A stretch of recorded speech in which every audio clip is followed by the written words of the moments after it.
India's men's team will start their 2027 World Cup preparation cycle. Women's team will start their World Cup T20 campaign against Pakistan in Birmingham.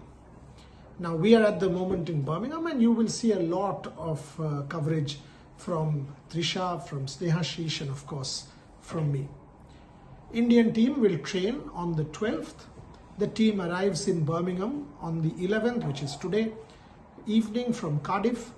You will see us give you all of the details, the arrival shots, the visuals, their training, what exactly is going on in the training ahead of the Pakistan match. Then of course on the 13th match day -1, you will get all of the updates from the captain's press conference.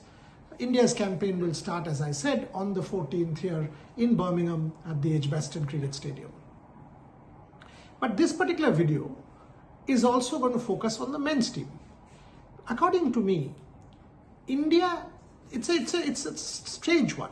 The men's team are perhaps at their very best in the T20 format. They are world champions. There is no real competition. The men's team is superb.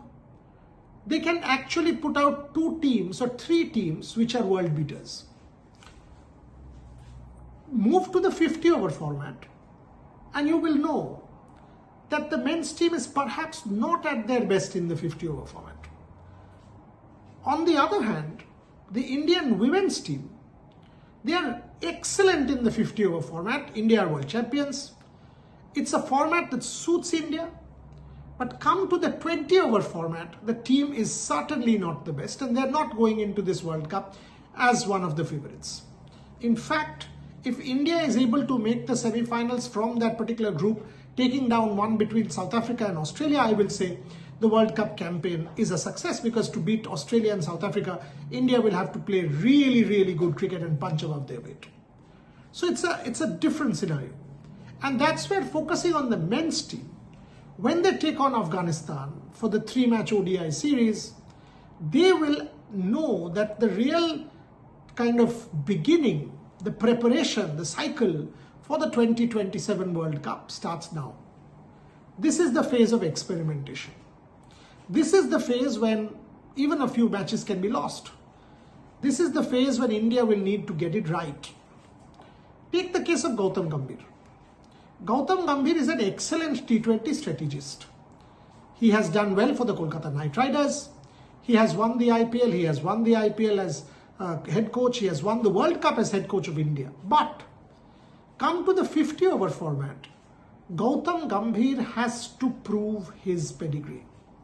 He is not yet the same commodity come the 50-over format that he is in T20 cricket. Take the case of Shubman Gill. Shubman Gill too has to prove his mettle in the 50-over format. So both Gautam Gambhir and Shubman Gill will have to prove their mettle in the 50-over format. What's the template? When you take a look at the Indian men's T20 team, under Gautam Gambhir and Surya Kumar Yadav, all of a sudden the template changed from the Rohit Sharma template of conventional T20 to high risk, high reward. All of a sudden, India started going slam bang from ball 1. Power plays became 65-70 over power plays, and a 200-run score became par. Any score was overhauled. The opposition was batted out of the game. It was a very different template that was introduced by Gautam Gambhir and Surya Kumar Yadav. But what's the template in the 50-over format? Do we have a template? Will India now need to create a template under Shubman Gill and Gautam Gambhir? That's what is going to be very, very interesting in the next few months. And in doing so, will India experiment? And if they do experiment, how much will they experiment? Who is the replacement for Hardik Pandya? Is it Nitish Kumar Reddy? Because Hardik Pandya again not playing the Afghanistan series, we know, the COE had given a fitness certificate thereafter. Shubman has already reported on this. So if Hardik Pandya's fitness issues continue, who is the replacement for Hardik Pandya going forward? We know Virat Kohli has been advised a 6-week rest. Will Hardik Pandya be available for the England ODIs? 3-week rest, touch and go. Will Virat Kohli be available for the England ODIs? We don't know. Rohit Sharma is available. As far as Rohit Sharma is concerned, what is the template? Will it be series by series? Has he done enough to convince the selectors? What's the backup like? Will Ruturaj Gaikwad be groomed permanently as the number 4 backup for Virat Kohli? And if Virat Kohli is out injured, will it be Ruturaj Gaikwad who has now cemented his place in that position? What's India's formula in the 50-over format is what we need to see against Afghanistan. We know that Jasprit Bumrah is being preserved for the 50-over game. We know he will not be played much in the T20 format anymore. Perhaps the correct call. Who are India's other bowlers? Who will be the spinners who will be preferred? Will India utilize somebody like a Kuldeep Yadav better going forward? What will be the role of someone like an Akshar Patel? Is there a future for other spinners in this particular format? Is there a role for someone like a Varun Chakravarti? India clearly will have to get into that mold. When you think of the T20 version, you will know that about a year earlier, all of a sudden we had an Abhishek Sharma burst into the mix. Sanju Samson started to open, got X number of hundreds, and we understood that this is the template. India was the favourites, an overwhelming favourites at that. But come 27, will we say the same going into South Africa? That is why this T20, rather the 50-over series against Afghanistan assumes importance for me. And coming to England, the ODI series will be of significant importance because you will then know, okay, this is the template with which India is going forward. Coming back to the women's team. The women's team, with the final warm-up match where Richa Ghosh scored about 66, it's a huge boost for India. Richa Ghosh wasn't getting any runs. But the concern at the moment is Smriti Mandhana. The concern at the moment is Jemima Rodriguez. Even Shafali Verma. We've seen far too many starts, but they've not been converted. And towards the latter part of the innings, what we have seen is, India losing wickets in a cluster, not finishing off strong. Except a Richa Ghosh and a Harmanpreet Kaur, India doesn't have a power hitter. Will that come and haunt India? Has the Amol Majumdar-led team, have they found answers to all their problems going into that match against Pakistan? Maybe not. But the good thing for India is the scheduling.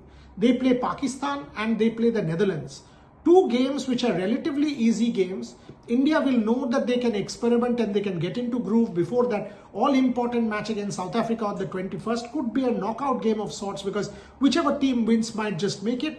So ahead of that huge game in Manchester, India will know that these are the two matches, the Pakistan game and the Netherlands game, they can experiment. But Pakistan is always a special match, though the women's game, has never really stood up to that billing. It'll be interesting to see if there is handshake.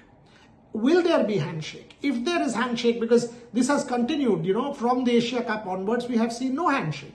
Will there be handshake this time round? If not, will there be an explanation? We have to wait and see because that's something significant. I'm sure Harmanpreet Kaur will be asked that question. So both teams, men's team starting their campaign, 27 preparation with Afghanistan, women's team starts their World Cup campaign. Over the next few weeks, cricket will be, men and women will take center stage. We will bring you all of the action.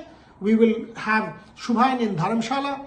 We will have multiple reporters in Ireland and England. And obviously, Trisha Snehashish and I will track the women's team all through the World Cup. So keep following Revsportz, on-ground reportage from everywhere with all the details and all the nuances. Thanks for watching.